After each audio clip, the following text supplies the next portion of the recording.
Students second case के अंदर जो है सिर्फ इतना है कि यहाँ पर जो है वो जो सोर्स है वो रेस्ट पर होगा और जो ऑब्ज़र्वर है वो मूव करेगा टूवर्ड्स स्टेशनरी ऑब्ज़र्वर। जैसे कि मैंने आपको बताया है कि जो है वो समटाइम्स ऐसा होता है कुछ बुक्स में, जैसे कि फेडरल बुक बोर्ड की बुक में जो है वो पहला केस उसमें जो है वो लिसनर जो है वो रेस्ट के ऊपर है और सोर्स मूव कर रहा है। तो यहाँ पे इस केस में जो है वो सेकंड केस जो है फेडरल बोर्ड की बुक के अंदर उसमें जो है वो जो ऑब्ज़र्वर है वो जो है वो मूव कर रहा है, ठीक है, और जो सोर्स है वो रेस्ट के ऊपर है। तो ये सेकंड केस है, तो उसको हम जो है वो देखते हैं। बस कॉन्सेप्ट को क्लियर करें, केस किस तरह के भी हों उसको जो है वो आप जो है अगर कॉन्सेप्ट क्लियर होगा तो बआसानी जो है वो कोई सा भी केस जो है वो पहले आ जाए। अगर सेकंड केस फर्स्ट में आ जाए या फर्स्ट का सेकंड में आ जाए, थर्ड का फर्स्ट में आ जाए तो वो आप कर सकते हैं। सिर्फ जो है आपको टेक्निक्स पता होनी चाहिए।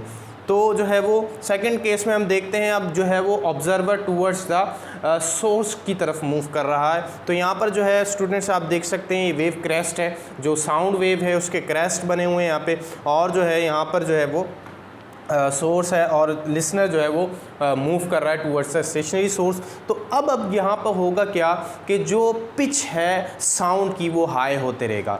जिस तरह वो लिसनर जो है वो करीब जाते रहेगा सोर्स के, पिच जो है वो हाई होती रहेगी। तो पिच जो है वो हाई होगी तो जिसकी वजह से जो फ्रीक्वेंसी है वो हाई होगी, ठीक है, और जो ऑब्जर्वर जो है वो फ्रीक्वेंसी को गेट करेगा वो हाई फ्रीक्वेंसी होगी, ठीक है। तो यहाँ पर हम देखते हैं अब रिलेटिव वेलोसिटी किस तरह बनाएंगे। रिलेटिव वेलोसिटी हमारे पास v प्लस वी नॉट है, यानी कि velocity of source and velocity of listener.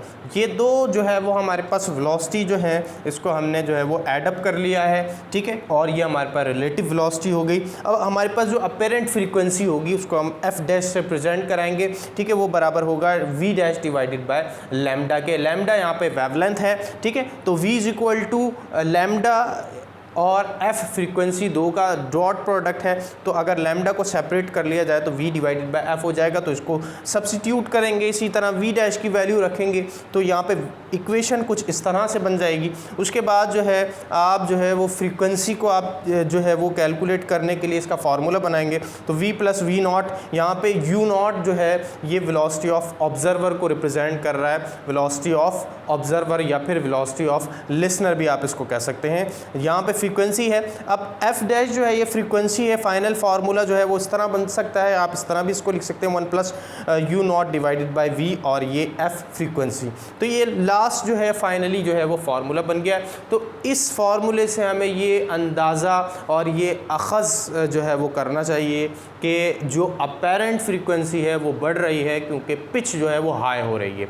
तो यहाँ पे स्टेटमेंट दे सकते हैं कि पिच जो है वो हाई होगी जैसे जैसे वो लिसनर जो है वो मूव करेगा सोर्स की तरफ, पिच हाई होने की वजह से फ्रीक्वेंसी भी हाई हो जाएगी। अब इसके सेकंड पार्ट की तरफ बढ़ते हैं। तो सेकंड पार्ट में स्टूडेंट्स अब ये ऑब्जर्वर या फिर लिसनर वो सोर्स की तरफ तो आ गया है, अब वहाँ से दूर जाएगा। अब जैसे ही वहाँ से दूर जाएगा तो होगा क्या कि वो फिर पिच जो है जो हाई हुई थी वो अब लो होना शुरू हो जाएगी, ठीक है। जब पिच लो होगी तो ऑब्वियसली फ्रीक्वेंसी भी लो होना शुरू हो जाएगी। तो वो होगा किस तरह कि सबसे पहले जो है यहाँ पे आप देख सकते हैं डायग्राम में ये जो है वो वेव क्रेस्ट है, साउंड के क्रेस्ट है ये, ठीक है, साउंड का जो वेव है उसके क्रेस्ट है। इसी तरह से जो है ये जो ऑब्जर्वर है ये मूव यानी कि सोर्स के अगेंस्ट मूव कर रहा है, मूव अवे है, और यहाँ पर जो पिच है जो वो सुन रहा है वो पिच जो है वो लो है, लो पिच को वो गेट कर रहा है। इसी तरह से यहाँ पर रिलेटिव वेलोसिटी हम देखेंगे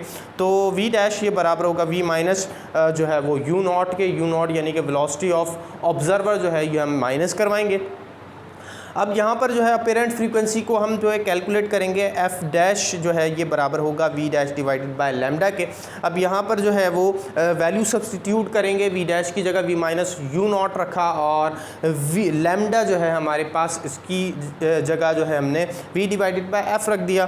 तो जो हमारे पास जो फार्मूला बना वो कुछ इस तरह से बन गया, इसको आप इस तरह भी लिख सकते हैं, ठीक है। तो आप देख सकते हैं दोनों फार्मूला लाज में सिमिलैरिटी है, सिर्फ एक चीज़ का फ़र्क है वो है साइन साइन, यहाँ पे प्लस है और वहाँ पे जो है वो माइनस साइन है। अब यहाँ पे अगर वैल्यूज़ को सब्स्टिट्यूट किया जाए तो आप देख सकते हैं और इसको ऑब्जर्व कर सकते हैं कि जो फ्रीक्वेंसी है वो कम आएगी। ठीक है, तो फ्रीक्वेंसी कम आएगी क्योंकि लो पिच जो है वो लो आ रही है, पिच लो तो फिर फ्रीक्वेंसी भी जो है वो लो। ये कैरेक्टरिस्टिक्स ऑफ जो है वो साउंड के अंदर जो है हम देखेंगे कि कैरेक्टरिस्टिक्स ऑफ साउंड जो है उसमें कैरेक्टरिस्टिक्स जो है वो पिच भी है, किस तरह से जो है वो पिच जब बढ़ती है तो फ्रीक्वेंसी बढ़ती है और पिच जो है वो कम होती है तो फिर जो है वो फ्रीक्वेंसी भी जो है वो कम होती है।